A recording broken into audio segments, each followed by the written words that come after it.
بہت پرانے زمانے کی بات ہے۔ کسی ملک پر ایک نہایت رحم دل اور انصاف پسند بادشاہ حکومت کرتا تھا۔ بادشاہ کا ایک بیٹا جس کا نام شہزادہ رحمان تھا۔ شہزادہ اپنے باپ کی طرح بہادر اور نڈر تھا۔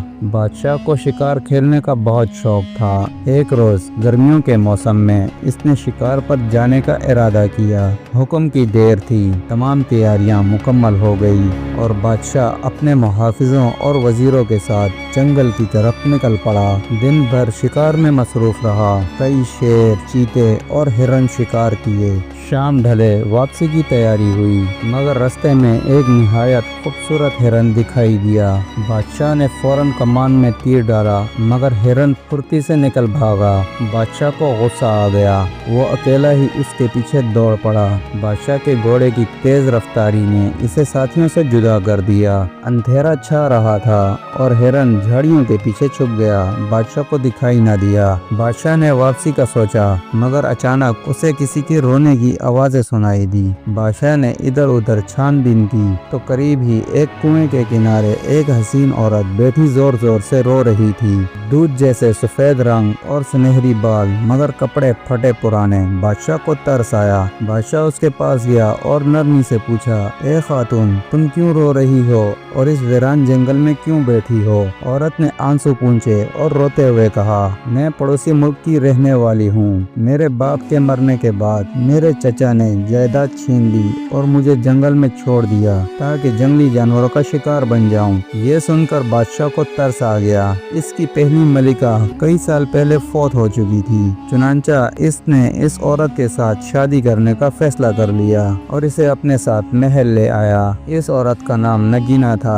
اگلے ہی روز بادشاہ نے اس سے شادی کر لی اور وہ ملکہ نگینا کہلائی اور پورے ملک میں خوشیاں منائی گئی۔ کچھ ہی دن گزرے تھے، بادشاہ سخت بیمار ہو گیا۔ بڑے بڑے حکیم آئے، مگر مرض کی پہچان کوئی نہ کر سکا۔ بادشاہ دن بدن کمزور ہوتا رہا، آنکھوں کے گرد سیاہ حلقے پڑ گئے اور رنگ زرد ہو گیا۔ شہزادہ رحمان سخت پریشان تھا۔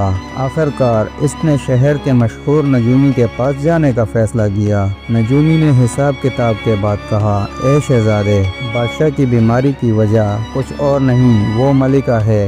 وہ کوئی عام عورت نہیں بلکہ ایک نہایت خطرناک ناگن ہے۔ شہزادے نے حیرانی سے پوچھا، ایسا کیسے ہو سکتا ہے؟ نجومی نے جواب دیا، 500 برس سے زیادہ جینے کے بعد سانپوں کو یہ طاقت مل جاتی ہے کہ وہ کسی بھی انسان یا جانور کا روپ دھار لیں۔ یہ ناگن بادشاہ کو آہستہ آہستہ زہر دے رہی ہے۔ شہزادہ بہت حیران تھا، لیکن آخر بادشاہ کی اس سے کیا دشمنی ہے؟ نجومی نے ایک بار پھر سے حساب کیا اور کہا، 10 برس پہلے بادشاہ نے جنگل میں ایک کالا ناگ مار ڈالا تھا۔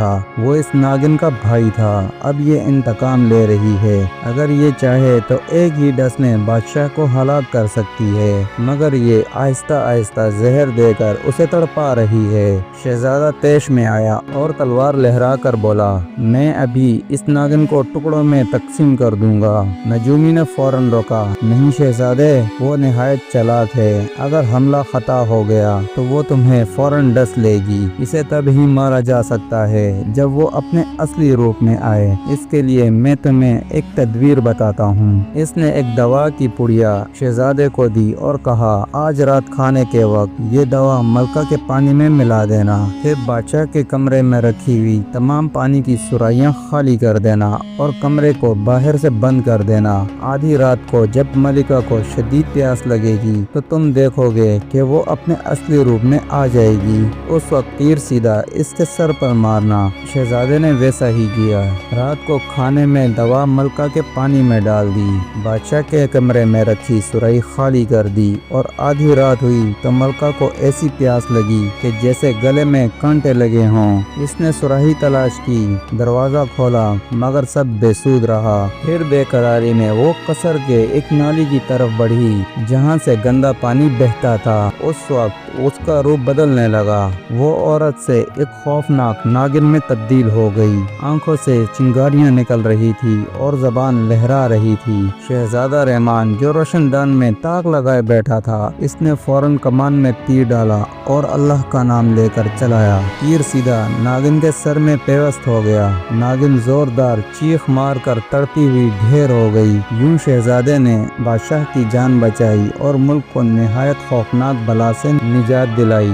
بادشاہ صحت یاب ہوا اور شہزادہ رحمان کی بہادری کے چرچے ملک بھر میں ہونے لگے۔ دوستوں، اگر آپ کو ہماری یہ سٹوری پسند آئی ہو تو ہمارے چینل مورل سٹوری کو سبسکرائب کریں، لائک کریں، شیئر کریں اور بیل آئیکن دبانا نہ بھولیں۔